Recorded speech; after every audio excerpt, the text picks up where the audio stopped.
ओम शांति। 6 दिसंबर 2024 के ईश्वरीय महावाक्य। पहले एक नजर मुरली के मुख्य पॉइंट पर। बाबा ने कहा, तुम्हारी एम ऑब्जेक्ट ही समझदार बनने की है। बेसमझों के लिए एम ऑब्जेक्ट होती है कि ऐसा समझदार बनना है। सतयुग में है देवताओं की सृष्टि, तो जरूर मनुष्यों की सृष्टि कलयुग में होगी। अब मनुष्य से देवता बनना है तो जरूर पुरुषोत्तम संगम युग भी होगा। बेहद का सुख होता ही है नई दुनिया में, और बेहद का दुख होता है पुरानी दुनिया में। देवताओं के चित्र भी तुम्हारे सामने हैं। हमारी एक टांग स्वर्ग में, एक टांग नरक में है।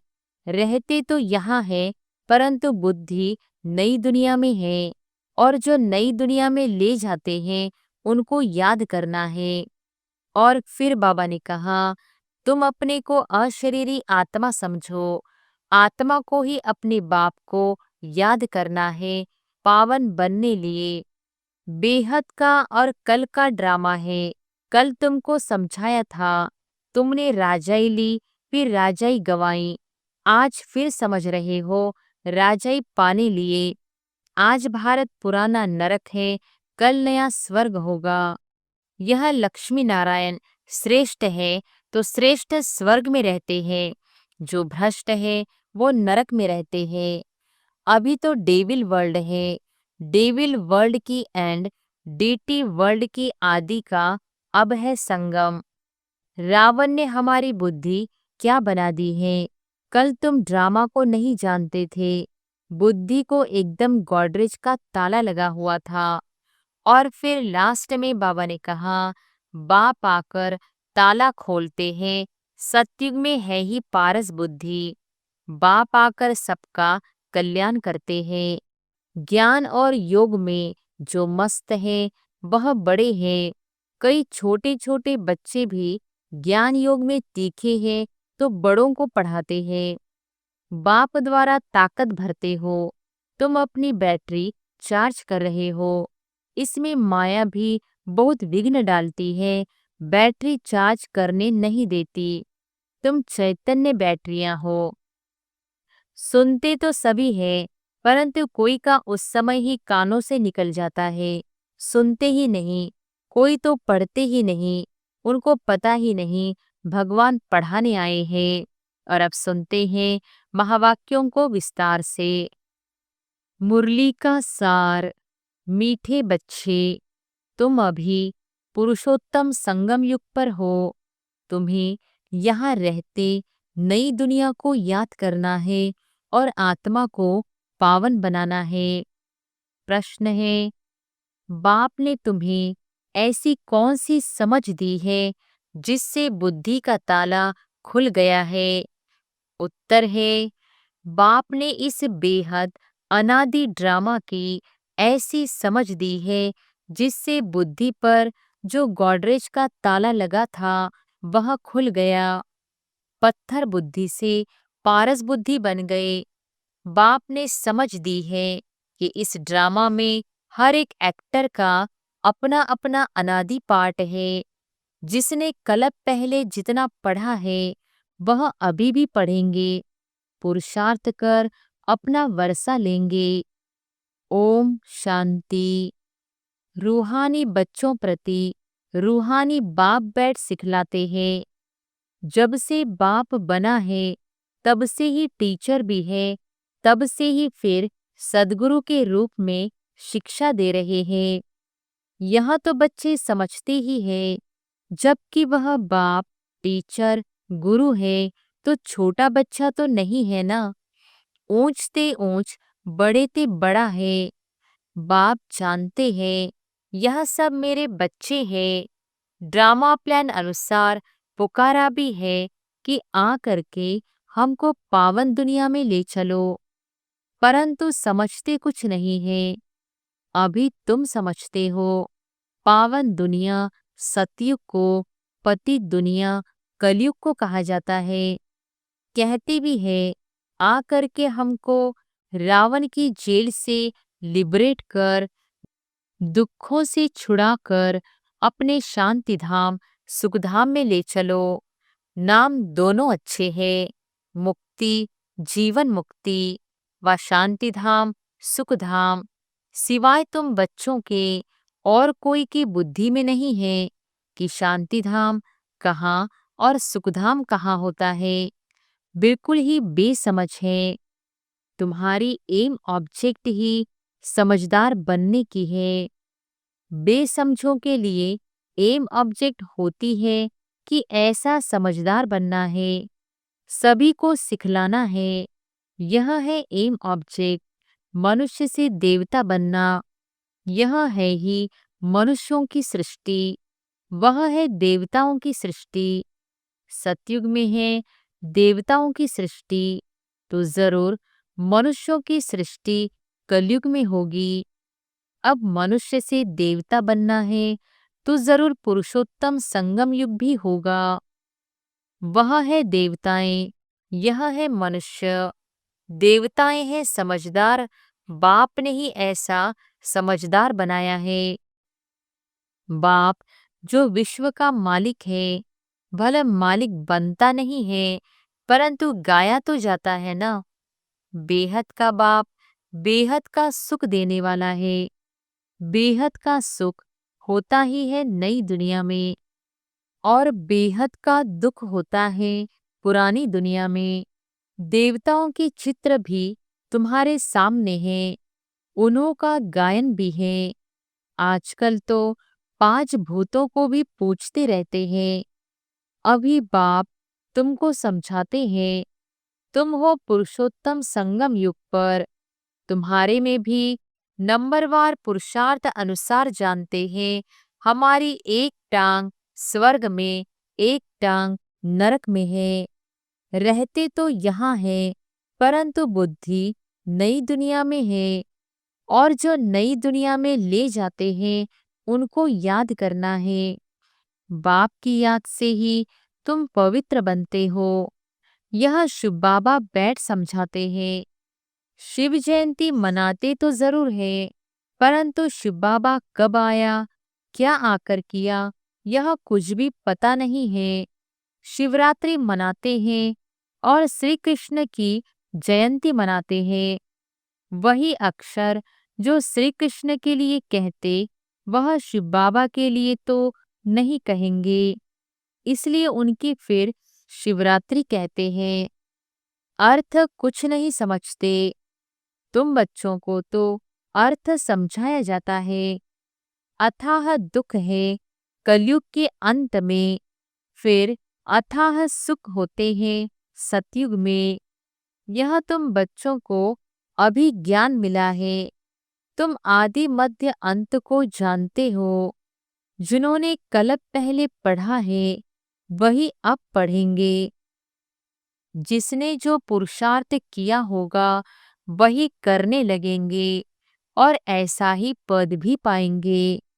तुम्हारी बुद्धि में पूरा चक्र है। तुम ही ऊंचते ऊंच पद पाते हो, फिर तुम उतरते भी ऐसे हो। बाप ने समझाया है, यह जो भी मनुष्यों की आत्माएं हैं, माला है ना, सब नंबरवार आती है। हर एक एक्टर को अपना अपना पार्ट मिला हुआ है। किस समय किसको क्या पार्ट बजाना है, यह अनादि बना बनाया ड्रामा है जो बाप बैठ समझाते हैं। अब जो तुमको बाप समझाते हैं वह अपने भाइयों को समझाना है। तुम्हारी बुद्धि में है कि हर 5000 वर्ष बाद बाप आकर हमको समझाते हैं। हम फिर भाइयों को समझाते हैं।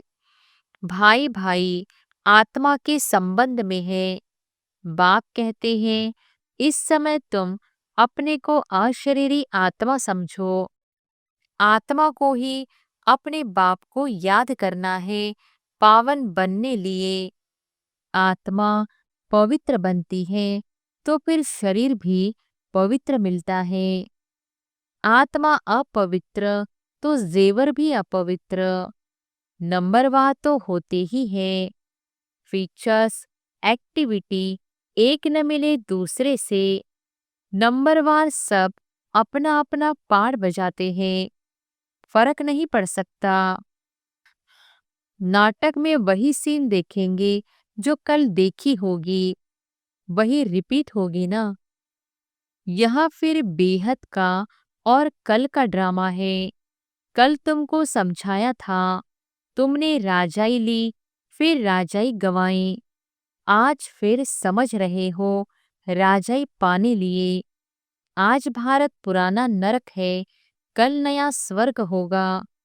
तुम्हारी बुद्धि में है, अभी हम नई दुनिया में जा रहे हैं, श्रीमत पर श्रेष्ठ बन रहे हैं। श्रेष्ठ जरूर श्रेष्ठ सृष्टि पर रहेंगे। यह लक्ष्मी नारायण श्रेष्ठ है, तो श्रेष्ठ स्वर्ग में रहते हैं, जो भ्रष्ट है वो नरक में रहते हैं। यह राज तुम अभी समझते हो। इसे बेहद के ड्रामा को जब कोई अच्छी रीति समझे तब बुद्धि में बैठे। शिवरात्रि भी मनाते हैं, परंतु जानते कुछ भी नहीं है। तो अब तुम बच्चों को रिफ्रेश करना होता है, तुम फिर औरों को भी रिफ्रेश करते हो। अभी तुमको ज्ञान मिल रहा है, फिर सद्गति को पालेंगे।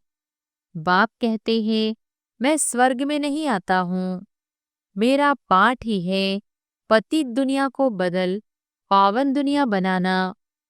वहां तो तुम्हारे पास कारून का खजाना होता है, यहाँ तो कंगाल है। इसलिए बाप को बुलाते हैं, आकर बेहद का वर्षा दो। कलब कलब बेहद का वर्षा मिलता है, फिर कंगाल भी हो जाते हैं। चित्रों पर समझाओ, तब समझ सके। पहले नंबर में लक्ष्मी नारायण, फिर 84 जन्म लेते मनुष्य बन गए। यह ज्ञान अभी तुम बच्चों को मिला है। तुम जानते हो, आज से 5000 वर्ष पहले आदि सनातन देवी देवता धर्म था, जिसको बैकुंठ, पैराडाइज, डीटी वर्ल्ड भी कहते हैं। अभी तो नहीं कहेंगे, अभी तो डेविल वर्ल्ड है। डेविल वर्ल्ड की एंड डीटी वर्ल्ड की आदि का अब है संगम। यह बातें अभी तुम समझते हो और कोई के मुख से सुन न सको। बाप ही आकर इनका मुख लेते हैं, मुख किसका लेंगे समझते नहीं हैं। बाप की सवारी किस पर होगी? जैसे तुम्हारी आत्मा की इस शरीर पर सवारी है ना। शिव बाबा को अपनी सवारी तो है नहीं, तो उनको मुख जरूर चाहिए। नहीं तो राजयोग कैसे सिखाए? प्रेरणा से तो नहीं सीखेंगे। तो यह सब बातें दिल में नोट करनी है। परमात्मा की भी बुद्धि में सारी नॉलेज है ना, तुम्हारी भी बुद्धि में यह बैठना चाहिए। यह नॉलेज बुद्धि से धारण करनी है। कहा भी जाता है, तुम्हारी बुद्धि ठीक है ना। बुद्धि आत्मा में रहती है, आत्मा ही बुद्धि से समझ रही है। तुम्हारी पत्थर बुद्धि किसने बनाई? अभी समझते हो, रावण ने हमारी बुद्धि क्या बना दी है। कल तुम ड्रामा को नहीं जानते थे। बुद्धि को एकदम गॉडरेज का ताला लगा हुआ था। गॉड अक्षर तो आता है ना। बाप जो बुद्धि देते हैं, वह बदलकर पत्थर बुद्धि हो जाती है।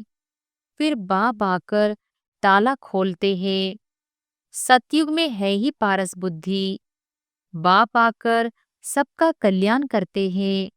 नंबरवार सबकी बुद्धि खुलती है, फिर एक दो के पीछे आते रहते हैं। ऊपर में तो कोई रह न सके, पतित वहां रह न सके। बाप पावन बनाकर पावन दुनिया में ले जाते हैं। वहां सब पावन आत्माएं रहती हैं। वह है निराकारी सृष्टि। तुम बच्चों को अभी सब मालूम पड़ा है, इसलिए अपना घर भी जैसे बहुत नजदीक दिखाई पड़ता है। तुम्हारा घर से बहुत प्यार है। तुम्हारे जैसा प्यार तो कोई का है नहीं। तुम्हारे में भी नंबरवार है, जिनका बाप के साथ लव है, उनका घर के साथ भी लव है। मुरब्बी बच्चे होते हैं ना, तुम समझते हो, यहाँ जो अच्छी रीति पुरुषार्थ कर मुरब्बी बच्चा बनेंगे, वही ऊंच पद पाएंगे। छोटे अथवा बड़े शरीर के ऊपर नहीं है। ज्ञान और योग में जो मस्त है, वह बड़े हैं। कई छोटे छोटे बच्चे भी ज्ञान योग में तीखे हैं, तो बड़ों को पढ़ाते हैं। नहीं तो कायदा है, बड़े छोटों को पढ़ाते हैं। आजकल तो मिडगेड भी हो जाते हैं। यूं तो सब आत्माएं मिडगेड है। आत्मा बिंदी है, उनका क्या वजन करे, सितारा है। मनुष्य लोग सितारा नाम सुन ऊपर में देखेंगे। तुम सितारा नाम सुन अपने को देखते हो। धरती के सितारे तुम हो, वह है आसमान के जो जड़ है, तुम चैतन्य हो। उनमें तो फेर बदल कुछ नहीं होता। तुम तो 84 जन्म लेते हो। कितना बड़ा पाड़ बजाते हो। पाड़ बजाते बजाते चमक डल हो जाती है, बैटरी डिस्चार्ज हो जाती है। फिर बाप आकर भिन्न भिन्न प्रकार से समझाते हैं, क्योंकि तुम्हारी आत्मा उझाई हुई है। ताकत जो भरी थी वह खलास हो गई है। अब फिर बाप द्वारा ताकत भरते हो। तुम अपनी बैटरी चार्ज कर रहे हो। इसमें माया भी बहुत विघ्न डालती है, बैटरी चार्ज करने नहीं देती। तुम चैतन्य बैटरियां हो। जानते हो, बाप के साथ योग लगाने से हम सतोप्रधान बनेंगे। अभी तमोप्रधान बने हैं। उस हद की पढ़ाई और इस बेहद की पढ़ाई में बहुत फर्क है। कैसे नंबरवार सब आत्माएं ऊपर जाती हैं, फिर अपने समय पर पाठ बजाने आना है। सबको अपना अविनाशी पाठ मिला हुआ है। तुमने यह 84 का पाठ कितनी बार बजाया होगा? तुम्हारी बैटरी कितनी बार चार्ज और डिस्चार्ज हुई है? जब जानते हो हमारी बैटरी डिस्चार्ज है, तो फिर चार्ज करने में देरी क्यों करनी चाहिए? परंतु माया बैटरी चार्ज करने नहीं देती। माया बैटरी चार्ज करना तुमको भुला देती है। घड़ी घड़ी बैटरी डिस्चार्ज करा देती है। कोशिश करते हो बाप को याद करने की, परंतु कर नहीं सकते हो। तुम्हारे में जो बैटरी चार्ज कर सतोप्रधान तक नजदीक आते हैं, उनसे भी कभी कभी माया गफलत कराए बैटरी डिस्चार्ज कर देती है। यह पिछाड़ी तक होता रहेगा। फिर जब लड़ाई का अंत होता है, तो सब खत्म हो जाते हैं। फिर जिसकी जितनी बैटरी चार्ज हुई हुई होगी, उस अनुसार पद पाएंगे। सभी आत्माएं बाप के बच्चे हैं। बाप ही आकर सबकी बैटरी चार्ज कराते हैं। खेल कैसा वंडरफुल बना हुआ है। बाप के साथ योग लगाने से घड़ी घड़ी हट जाते हैं, तो कितना नुकसान होता है। न हटे उसके लिए पुरुषार्थ कराया जाता है। पुरुषार्थ करते करते जब समाप्ति होती है, तो फिर नंबरवार पुरुषार्थ अनुसार तुम्हारा पाठ पूरा होता है। जैसे कलप कलप होता है, आत्माओं की माला बनती रहती है। तुम बच्चे जानते हो, रुद्राक्ष की माला है, विष्णु की भी माला है। पहले नंबर में तो उनकी माला रखेंगे ना। बाप दैवी दुनिया रचते हैं ना। जैसे रुद्रमाला है, वैसे रुंडमाला है। ब्राह्मणों की माला अभी नहीं बन सकेगी, बदली सदली होती रहेगी। फाइनल तब होंगी जब रुद्रमाला बनेगी। यह ब्राह्मणों की भी माला है, परंतु इस समय नहीं बन सकती। वास्तव में प्रजापिता ब्रह्मा की सब संतान है। शिव बाबा के संतान की भी माला है, विष्णु की भी माला कहेंगे। तुम ब्राह्मण बनते हो तो ब्रह्मा की और शिव की भी माला चाहिए। यह सारा ज्ञान तुम्हारी बुद्धि में नंबरवार है।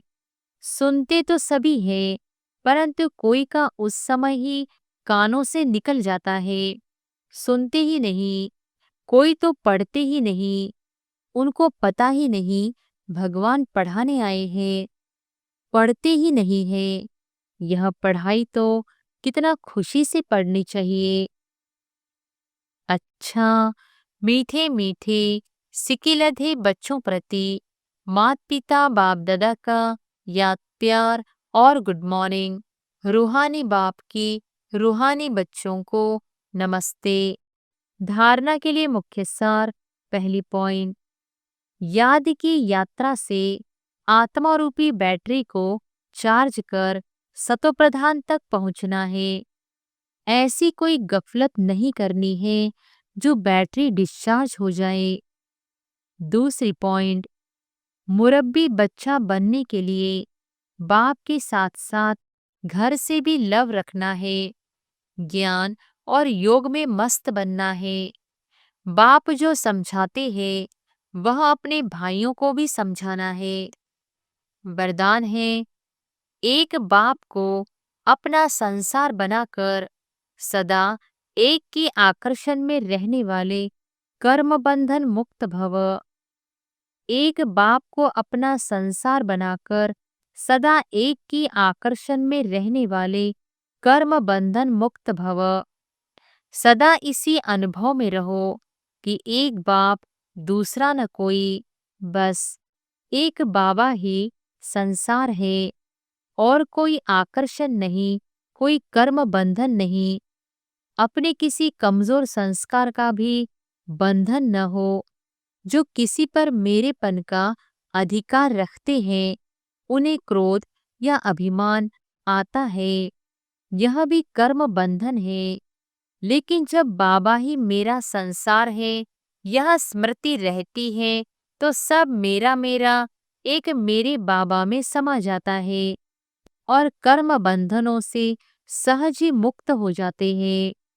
स्लोगन है, महान आत्मा वह है जिसकी दृष्टि और वृत्ति बेहद की है। अच्छा, ओम शांति।